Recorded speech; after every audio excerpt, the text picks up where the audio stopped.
This is maybe our 300th around episode, 300-ish, right? Oh my gosh. Have we been going that long? Yeah, we're pretty deep in it. Whoa. What year was it when we started? We always say this. 2021. 2018. 2018. Sorry.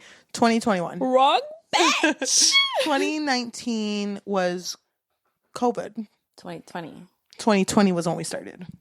No. 2020 was COVID. 2021 was when we started.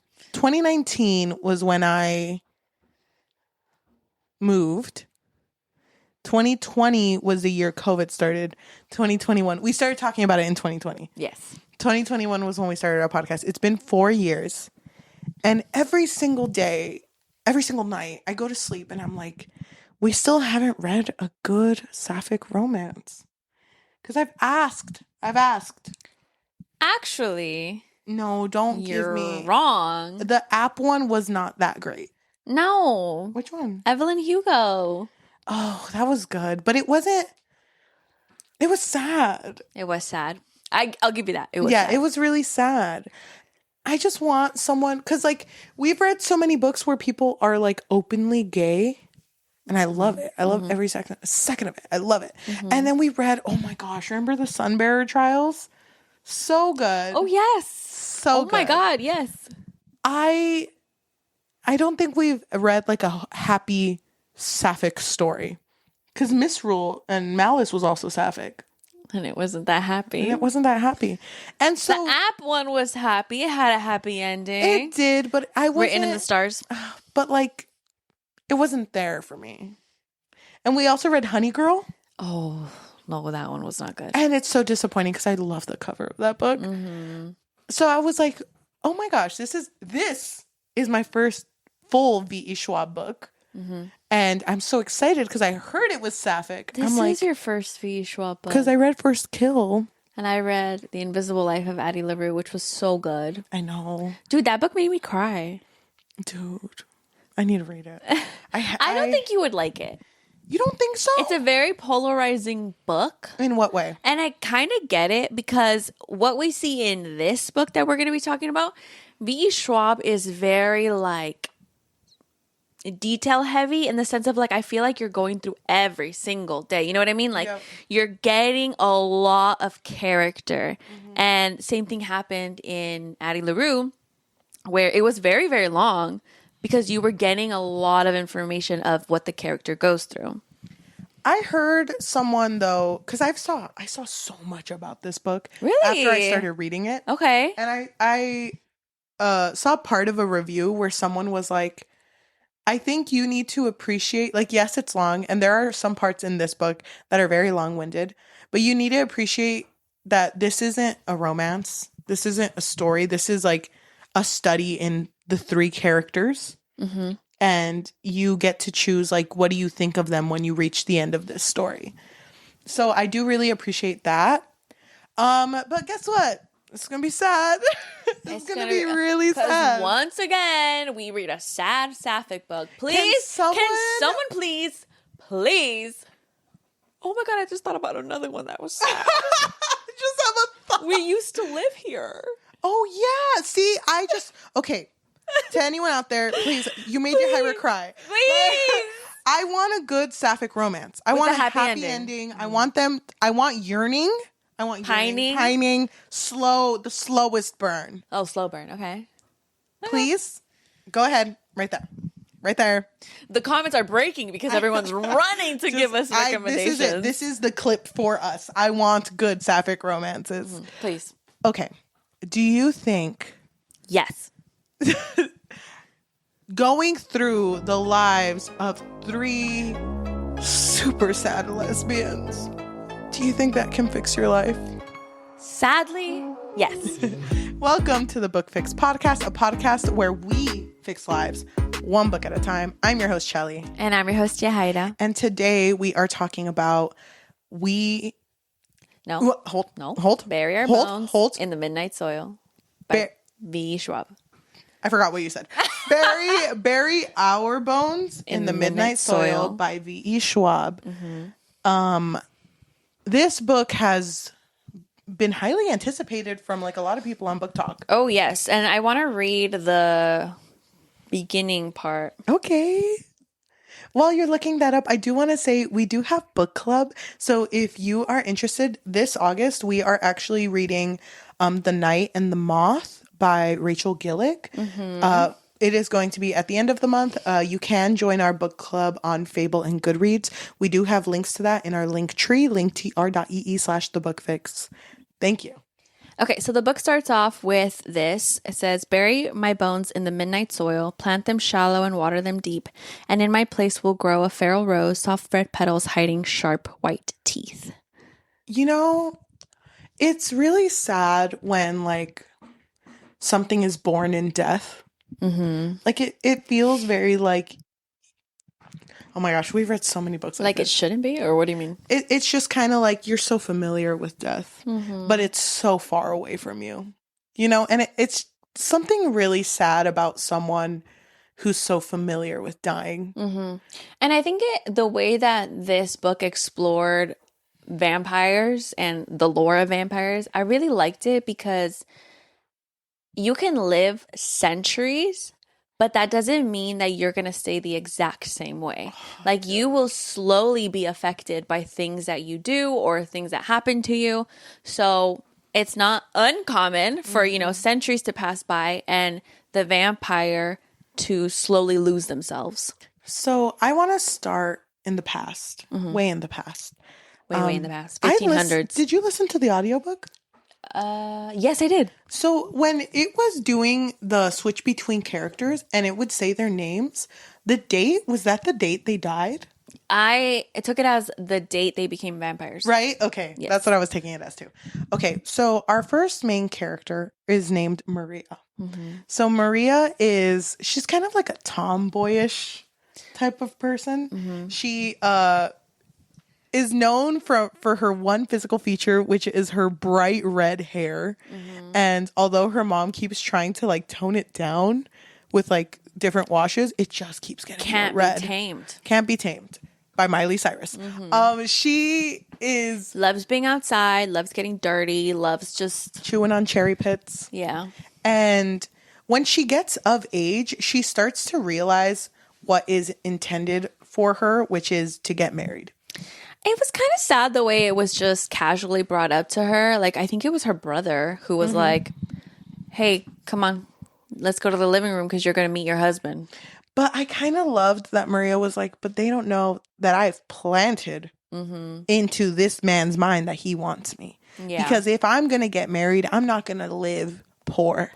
I'm going to get out of this. But it's so sad because like she was very manipulative. But also she was very naive. Like I don't think she knew what it meant to be married to a man back then. And just Well, okay, because she had to be married because I think they were also low on money. yes. So either way, like they were going to marry her off. And so I forgot her husband's name. Husband. And you know what? It doesn't matter. It doesn't really matter. He takes her because he just wants her so bad because she seduced him, I guess. And she was like, no, I'm a lady. I can't. I really hated their first time. Oh, God. Anytime Yes, but they were like together. I hated it because there was a false sense of security. When she sat down, she was facing the mirror, did not want to face him because she knew what was coming. And he walked over to her and started taking the pins out of her hair delicately. Yeah, And trigger washing warning. her delicately. Trigger warning. I won't talk too deeply about it. But after the delicateness of that, it just went. Like that was the only time that it kind of seemed like he cared. But there was even a line later when she asks him like, so when is it pleasurable for me? Oh, God, yeah. So, because she was like, how does it feel? Because I don't feel good after or during. And he gets so mad at her. He's like, you are just supposed to take it. This is your duty. And this is about my pleasure, not yours. So, It makes trash me- man. trash man. It makes me so sad for her because like she has no joy in this new life until she finds like her maid, her first maid, whose name is Oh, Isabel. yeah. That was, I think, her first crush. Yes. And And then, unfortunately, as she's getting closer to Isabel, then somebody likes Isabel at a party and Isabel leaves. gets married off because the husband's like, yeah, take her. But it sucks because like there's all of this. But one thing I forgot to mention is when Maria was younger, she saw a widow who she thought was very beautiful. Like, strikingly beautiful. And this widow had mentioned like a little secret. I'm okay with being a widow. And then someone around, like a man around them, like died the next day. Yeah. And it's just kind of like weird. Because I think, I don't know if it's brought up now or later, when women are left alone if they are widows. Like, no one's going to be like, husband, because they're going to be like, oh, she's a widow, so. Yeah, because this lady that she had met kept mentioning to people, well, later we find out, that that was the love of her life. So why would she marry someone else? Yeah, she married the love of her life, so she's good. But I bring that up because after Maria loses her friend Isabel, she's forced to move to her los suegros. The in-laws. And they're just as bad. Yeah, because her husband has to leave. I forgot why, but he's gone for like months and he can't leave her alone. So he sends her to his parents' house. It's so gross. It's so gross. I hate, because all that Maria wanted was to live in peace. She could have been happy if she was just in the house alone. Yeah. Had she the freedom to like go around. She couldn't even ride her horse. I know. I was like, what's the point then? Why even give her a horse? And then, like, when she asked about it, it's like, what if I do ride my horse? And it was like, oh, we're supposed to stone the horse if you ride your horse. Oh my God. It's like, crazy. no freedom then. Yeah. So when she moves in with the She's in-laws, also not allowed to be like alone. Yep. Like when they go to the square, the market, whatever, she can't be alone. But she is finding moments to be alone because she starts going to the apothecary there, which is the widow she met when she was younger. And she's like, weird. You look Looks like the same. You haven't aged. And this widow is like, what's her name again? Sabine. Sabine. She is so pretty. I imagine the most striking woman. Me. I imagine the most Crazy. I imagined you too. The most thank you. The most striking, most beautiful woman who's just a widow out here making little potions. Well, like health stuff. But so the reason why Maria seeks her out is because she doesn't want a baby. Yeah. And that's all her husband wants. Like when he comes from his trip, he tries to get her pregnant, then he leaves and it's like, okay, I can't get pregnant. So she seeks out the widow and is like, I don't want to be pregnant. It's surprising to me though, because after like the amount of time she comes, there's a part where Sabine is like, just give him one. Like literally just give him one child. Oh, yeah. And I'm like, this does not seem like you to say that. That's kind of crazy. Well, I feel like at the time in the 1500s, I feel like, I don't know, like they made women feel like, well, what's the purpose then? Yep. You know, like, so. But she really didn't want one, like nothing. But Maria was kind of like obsessed with Sabine. Oh, yeah. Like she was, and she didn't know how to vocalize her crush. So in her head, she was like, oh, Sabine is she's just so great. And so I just appreciate her so much. I just appreciate her. Yeah. And I want to hug her and kiss her like a friend. As friends do. As friends do. And so then Sabine has a moment that's like, if you don't want to live the life you're living, then just don't. Yeah. And I think she even mentions like, oh, like we could leave together. Right? And correct me if I'm wrong, but doesn't Maria's husband start getting a little suspicious? Like, I don't want you hanging with her. Doesn't he get a little violent with her? Yes. But not until the whole thing is brought up, like, why is it pleasurable for you? How does it feel? It's until then where it starts getting a little like, why are you so obsessed with this widow when you should be obsessed with your husband? And I think it's one night where she comes home really late and he's just like, I never want you to see her again. Like, what are people going to think that you're hanging out with her? So then that night, they have an intimate moment and she hates it.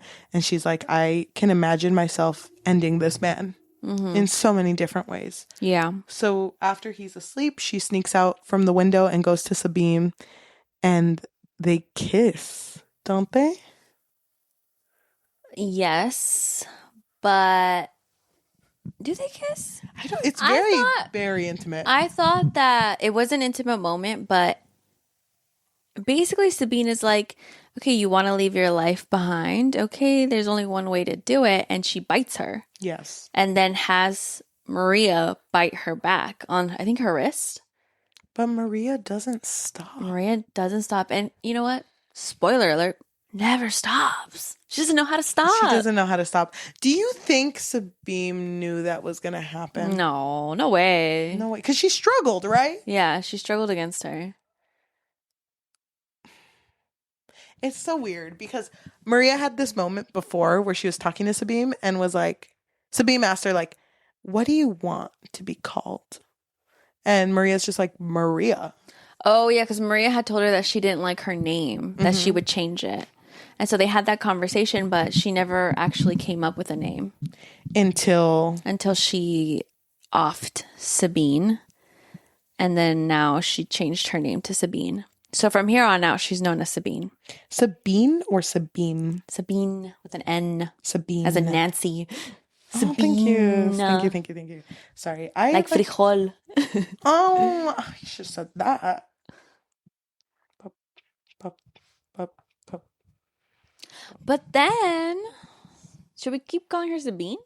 So Maria gets called Sabine. Sabine. Sorry. So Maria gets called Sabine. Mm-hmm. That's her name now. Old Sabine, gone. Yeah. Turned to dust. Which sucks for her also because she didn't even know that Sabine was a vampire. Yeah. And so she doesn't know anything about vampires.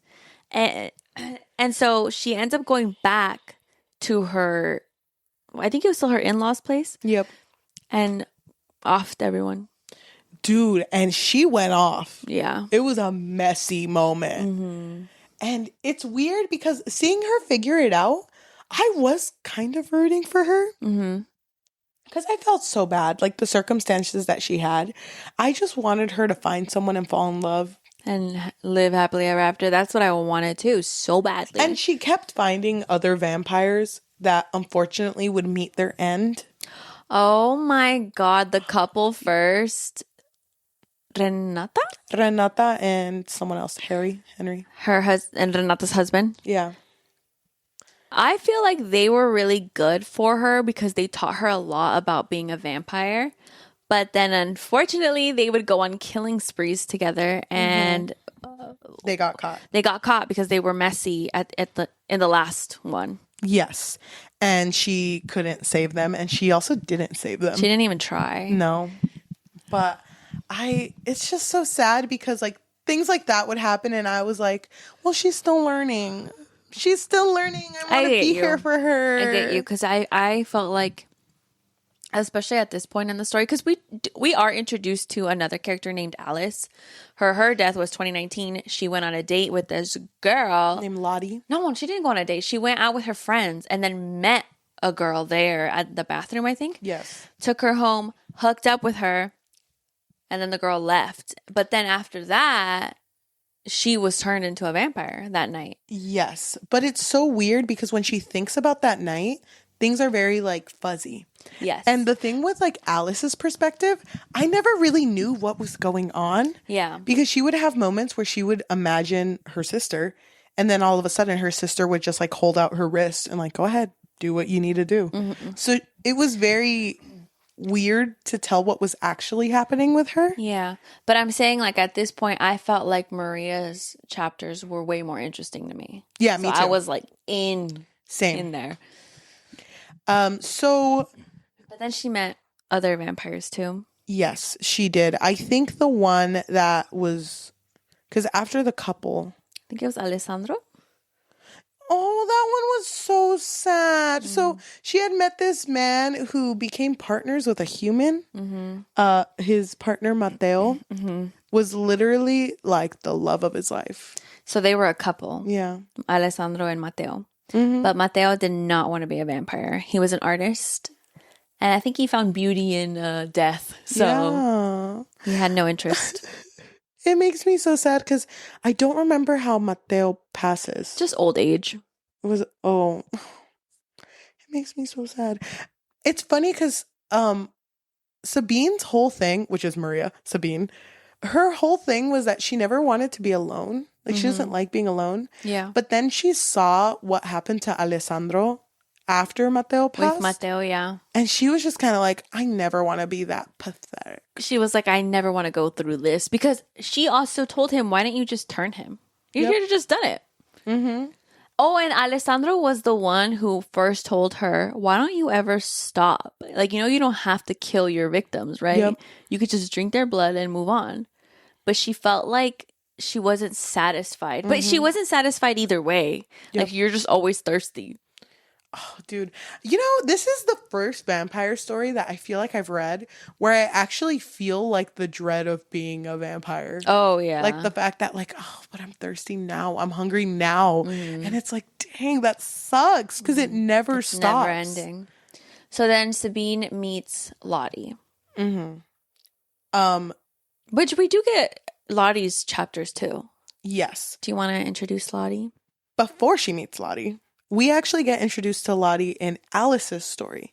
So Oh, yes. Lottie is the girl that she hooked up with and is trying to desperately find, but she can't find anyone named Lottie. And while she's going through this hunt, she's also dealing with the fact that she wants to drink blood and she doesn't know what it means. But she offs people, right? She drinks until... She offs a man. I think that was her first. Okay. Because she kept going. Because a guy tried to give her a ride. I hated but that. to take advantage of her. And then she drank. And so while she's doing this, she actually finds someone who runs a cafe, but he is also a vampire. What was his name? Enzo? I think so. But he basically tells her there's more like us and might as well create a community because it's so lonely out there. Yeah, but also when he heard that Alice was looking for Lottie because Lottie turned her into a vampire and just abandoned her, Enzo was like, there's no way Charlotte would do that. Lottie is so sweet. Yep. And that's when Lottie walks in. No, they go to her hotel, remember? Oh, you're right. And when she opens the door, she's just like, Alice? And it's so funny because Lottie had me. She had me in her clutches. Because anytime Alice was complaining, you literally killed me. You ended my life. Lottie was very big eyes. I didn't do that. It wasn't me. It wasn't me, I swear. And I believed her. I believed her. Well, believe women. Believe women, but when they lie, the biggest betrayal. So then we go back to the past, to Lottie's story. She was also born in the 1600s, I think. Later than... Oh. It was later than... Because I feel like... Oh, I don't remember. But I feel like by the time that Sabine saw her, Sabine had been a vampire for 300 years. Oh, so probably 17 to 1800s? Yeah, around there. I don't remember exactly, but... But Lottie was... Her story's so sad because she was hanging out with her best friend Jocelyn, and they would make out. Would they often? Heavily. Was it just at once? Well, they were very touchy. Good for them. But when they did make out, her brother caught them. And it sucks because I love the way this part was explained. How when they pulled away, her friend looked panicked and fearful. But she could feel in her face that she looked like she wanted. That was it. And I was like, damn. I get it, Lottie. So Lottie, she was immediately told by her parents, without really being scolded, oh, you're moving in with your aunt and uncle. They'll Your have... aunt. Is that with an uncle? I have no idea. You're Your moving with your family. aunt because she'll teach you how to be a proper woman. Oh my gosh. I hate. But she would go with her aunt to these balls where she would need to dress up, and they were basically trying to get her a husband. But she wasn't. So she was just like getting experience, though. Mm-hmm. The point wasn't for her to get a husband that year. It was for next year. Remember? Yeah. Because you have to be like presented or something. Yep. I mean, she wasn't presented that year because she was too late. So when she was at these balls, she would not dance with anyone. She would just stand and judge them. Mm-hmm. And then while she was judging them, there was someone behind her who goes like, "Oh, they're kind of like horses being presented, aren't they? Show horses." Mm-hmm. And she turns around and sees Sabine. Uh-huh. And That was Sabine's their like, first meeting. mm-hmm. She introduces herself and is like, "I'm a widow, but just call me Sabine. You don't have to call me Viscountess. You don't have to call me anything. Because we're friends, right?" And then, oh my gosh, Sabine is so smooth because then Lottie was like, "Oh, I'm Charlotte, but my family calls me Lottie." And then Sabine was like, "Oh, so we moved from friends to family so quickly." I'm like, damn, she's so good at talking. She knows what she's She doing. knows what she's doing. And so countless times of them hanging out, it finally got to a point where Lottie was like, "I don't want to get married," because she gets proposed to. It's like, "I don't want to get married. I don't want to be with a man. I want to be with you. I want to be you." Yeah. And so then Because Sabine, she's free. So then Sabine turns her. I hate that because I feel bad for Lottie because she was like trapped at that point. You know, she was like, I don't want to marry this man, but I want to be like, so I want to be like you. I want to be free. So then Sabine is like, okay, you want to be free? All you have to do is bite me. So she bit her, I think, and then was like, you got to bite me back. I felt so bad for Lottie because Sabine, she's a little unhinged. But she wasn't for the first point of the relationship. No, she was unhinged. Girl, she literally brought in the guy that proposed to Lottie. Oh, yeah. And was like, here's your gift. Oh, Huh? I don't even want this man. Oh my God. So we find out pretty quickly through the story that Sabine is very jealous. Oh, She's an extremely jealous person. She was so jealous, so possessive. She did not want Lottie to have any other friends. So Lottie didn't even know that there were other vampires that existed. And she also didn't know how to properly drink blood because Sabine taught her, like, you're never supposed to not finish. You're supposed to Finish what you start. Yep, drain them out. And so it wasn't until like one random day when they run into other vampires. I think it was a duo. And Sabine got super serious and was just like, oh, it was their anniversary, I think. Yeah. And Lottie was like, no. The other couple was like, oh, do you want to come hang out? The night is still young. Yep. And Sabine was like, you choose because, you know, it's our anniversary. But she was kind of saying it like to be Testing her. testing her, yes. And Lottie was super excited and was like, yes, let's go. Because she obviously wants friends. Like, she wants to know other vampires. And so after this hangout, which these two vampires were super nice and welcoming to her, when they leave, Sabine gets so mad at her. Yep. And I hate it too because Sabine had mentioned to her before that there were no other vampires. And she would constantly sing about being buried in the midnight soil.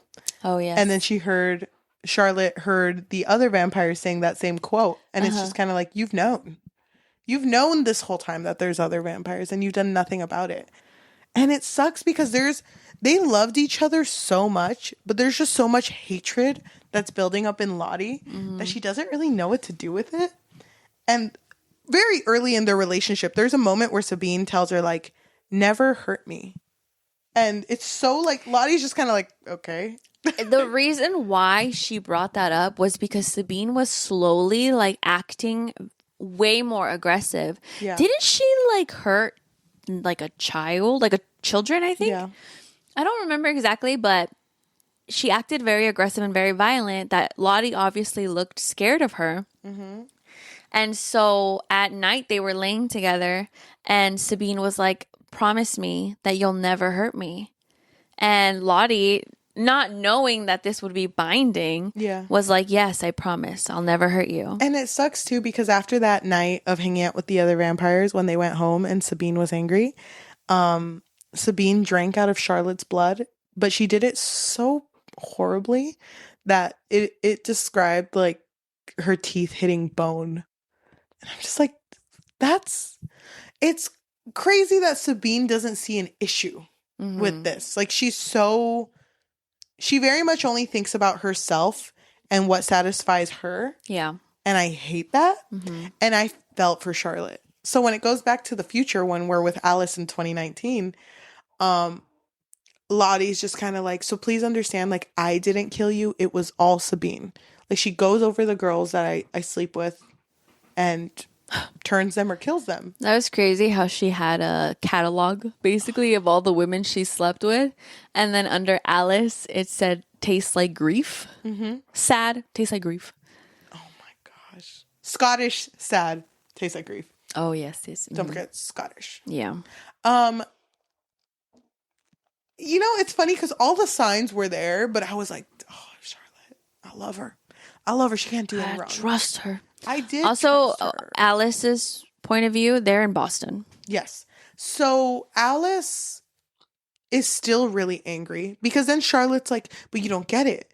If you kill Sabine, you can become human again. Because if you kill the person that turned you. Because she was saying, like, it's still early. Yeah. If you kill the person that turned you, you become mortal again. And Alice is like, oh my gosh, I'm down. And it sucks because her and Lottie have to first drag out Sabine from wherever she is. So they start acting very coupley. And Alice really likes it. And it sucks because you can tell that's all she wants. She just wants to be alive and live. And she can't have that anymore. Yeah. So eventually Sabine does find her, smooth as she always is, and is completely all over her. And when she introduces herself, dude, I love this part of the book because I don't think I'm going to find the quote, but when she introduces herself as Sabine, it does like 4 pages of all the different times Sabine introduced herself to different characters.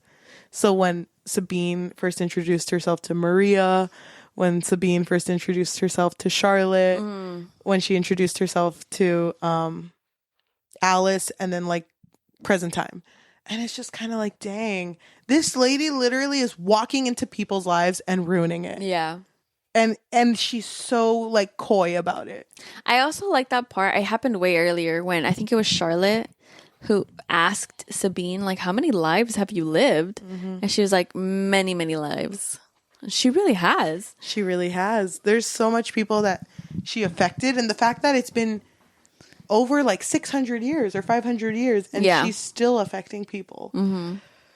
So Alice goes to Sabine's house because she gets taken there, compelled to go there. And Sabine is like, even though I compelled you, you wanted to come here. You're obsessed with me. You're so obsessed. And I get it. But also, this is kind of Charlotte's fault. And I think we should end Charlotte because she could have killed you. If you think about it, she killed Penny. Did she tell you about all the other girls? Yeah, she could have killed you. And she's going to kill you. Oh, yes. We didn't even explain that. So basically, when Sabine started becoming more and more violent towards Lottie did try to end her life.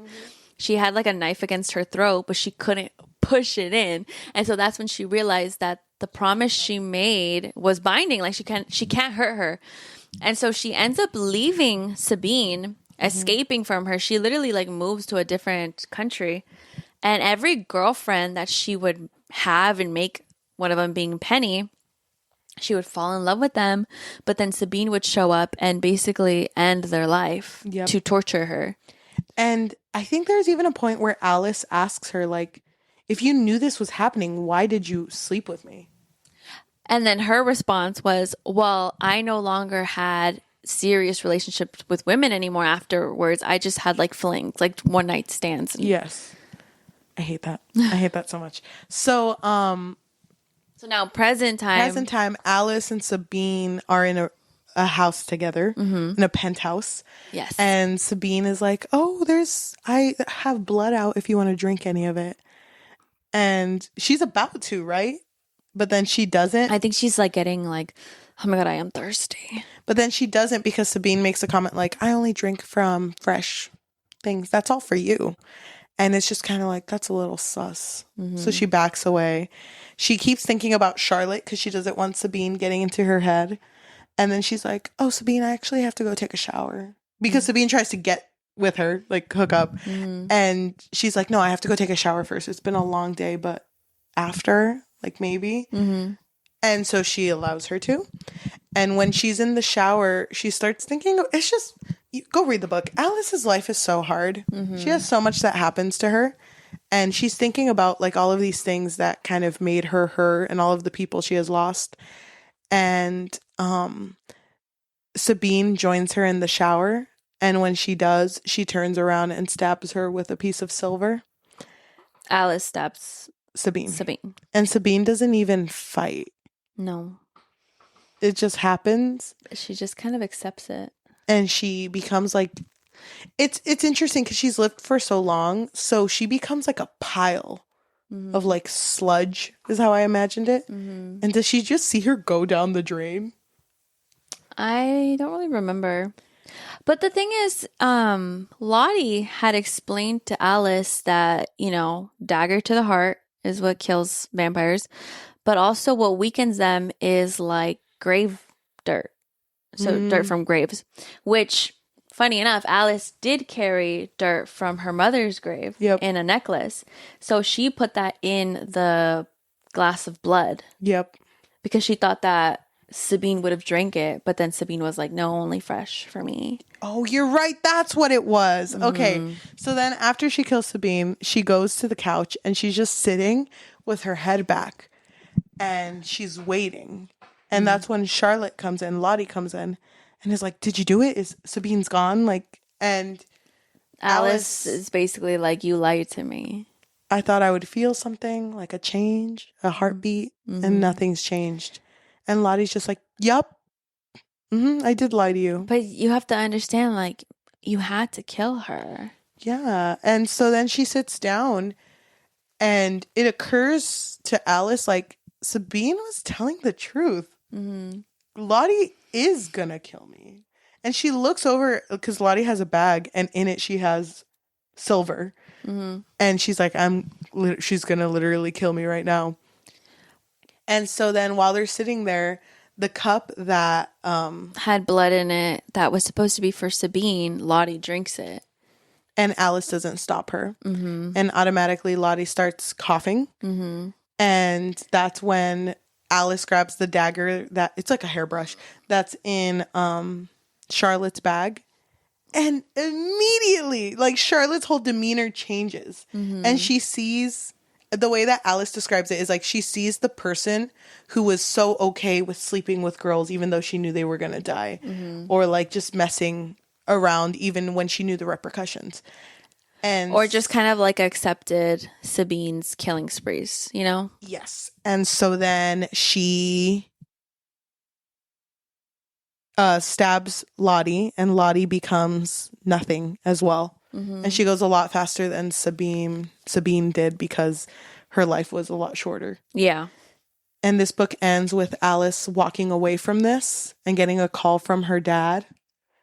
And just her and her dad talking on the phone. And it's just very much like, it's so weird because like after everything, life really does just go on. Yeah. You know? Because she even starts talking about like going to like her classes. Like, yeah, I'm going to take my test and I'm going to do this and that at school. Man. So, yeah. And I forget the last line, but it was very much like, and after like everything, I'm alive. And I'm like, damn, that's really sad that because of these two toxic lesbians, you really just got like the worst part of everything. Oh, man, the end. So you know what I kind of would have liked? What? Obviously, like killing the person who made you into a vampire. I feel like that's been done before. Yeah. And then you turn back to human. I would have loved if she killed Sabine. Didn't work. when she killed Lottie, then Then it worked. yeah, because then it would have been like, Dang. oh, wait a And minute. you lied to me. Yeah. So I'm confused. Okay. So then Lottie was the one who turned her into a vampire? It was Sabine, It was, right? but they were just really toxic. Because when she was with Sabine and She Sabine remembers. and Sabine is like super close to her, she's getting like flashbacks of that night when Sabine turned her into a vampire. So as soon as Lottie had slept with her, Sabine found her. That's crazy. It makes me so sad. Why can't lesbians ever like win? Why can't they win? Why Just can't we one just win. Give them one. I mean, I would have liked for it to have been a win Me too. for Lottie and Alice. Yep, me too. Like Because I thought it was going to be. That's where I thought it was heading. But what do you think? Like, do you think that both Sabine and Lottie had to die? I think that because of the person Lottie was becoming, had she lived longer, she just would have become Sabine. You know? But then doesn't that mean that Alice is just going to eventually be like Sabine? But I think the difference now is that it's very much the mentality of back then, you know, that women can never be happy. But they were in the 2019 times. Still not great. Yeah. But I feel like now Alice gets the choice of who she wants to be with. And now that she knows that there's a safer and more humane way to kill, like she learned a little more than Sabine or Charlotte knew. Well, they knew, but they were like, where's the fun in that? But I feel like because Alice lived a life where she lost so much, I think that she would find life a little more precious. Yeah. You know? Oh, and then at the end, she does still wear the necklace, but now it's the dirt of her sister's grave Dang. because she had lost her sister. Oh, so sad. I just want to read a happy sapphic. I I know. love this book. Me too. It was so good. I will say it was really long-winded, like near the middle part. Getting to know like Maria and the other Sabine. Yes. I felt like while reading it, I was so into it, especially Maria's points of the story. And then later when she did become Sabine, I was super into it. But it kind of reminded me of The Invisible Life of Addie LaRue, where it was like, damn, we're getting a lot of details, which I enjoy, but I understand if somebody wouldn't like it. One of the characters from that book was in this one. I heard. There was like a point. It's been a while since There I've was read a it. point. I heard about the scene, but I don't get the reference.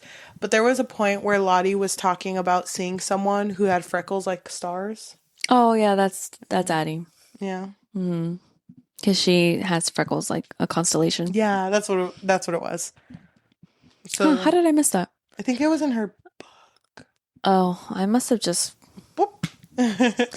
I mean, it was long, so I was like, I need really long, dude. to get through this. It's kind of interesting though, like that the stories intertwine like that. But yeah, I think overall I would not read this again. No, me This neither. was very much a one and done. But I think that V. Schwab has such a pretty way of writing. Very talented. Yeah, it's very poetic. Very sad. I didn't like how sad our books that we currently read made us feel. Like caught up, I was crying. Oh, I was like, what book? This one You're talking about Great Big Beautiful yeah, Life. that one also kind of got me. Caught Up did not get to No, you. it didn't. I don't know. But I think that this book is very much like I feel like it isn't about the romance. It's more just like about Life. a study of who they are and what you think about them and like if you blame them for doing what they did. But like I'm not going to go back and read this. I think overall I don't want to do a character study. I don't want to. I just I don't went. want I to. went. I did school. I did it already. We're done. I think I would give this a solid 4 out of 5. Wow. It was really good. I really liked it, but That's it's not low. a 5. What do you mean? What do you give it? I want to give it a 5, but it was a little too long. It was long. So 4.5. Also, like, at the end, I kind of just sat with myself and my thoughts and my feelings, and I was just like, What was the message What was here? the point? What's the message I'm getting here? Toxic lesbians Exist. They exist. They're out there. Be careful. Yeah. Be careful. Be very careful. Just be careful of any toxic relationship. I just think that the point is that even amongst death, you can still be alive. That's beautiful. Thank you. Thanks. I take credit for it. No, I do feel like that's very much who Alice was. Yeah. So, yeah. Put this book away. I feel like I would definitely recommend this book though to anyone who just wants a story about characters. Like you know when it's like either plot focused or character focused, this is so character focused. It is. I'm glad it's done though. That took so long to get through. To anyone who is listening to us, whether that be on Spotify, Apple Podcasts, Amazon Music, or anywhere you get your podcasts on, thank you so much. If you can leave a rating of 5 stars, we would really appreciate it because we get recommended more. It helps us out. Or a review recommending us our next read. That would also be good. What else can they do? We do also have a Patreon, which you can find at patreon.com/bookfix. But if you're not looking for something that's monthly, we do have Ko-fi, which is ko-fi.com/thebookfix, or buymeacoffee.com/thebookfix. We also have book clubs, which you can find under the Bookfix pod in Fable and in Goodreads. If you are listening to us, thank you. If you are watching us, thank you so much. You can like, comment, subscribe, and hit that notification bell because we post every Tuesday and Thursday. If you would like to follow us on social media, we do have a link tree with all of our links to all our social media plus our book clubs on Fable and Goodreads. It is linktr.ee/thebookfix. Thank you. So now we're going to read a positive and a negative review for this book. Which one do you want, Cheli? I'll do negative. Okay. This comes from Jenny, who gave it a 1 out of 5, and she wrote, V.E. Schwab is a hit or miss for me, but I really had high hopes for this one. Sadly, Bury Our Bones in the Midnight Soil was not for me. There's honestly not much happening in this book, and I don't understand why it needed to be 550 pages long. The pacing felt painfully slow, and I was bored most of it. None of the characters were likable, which made it really hard for me to stay invested. Don't even get me started on that ending.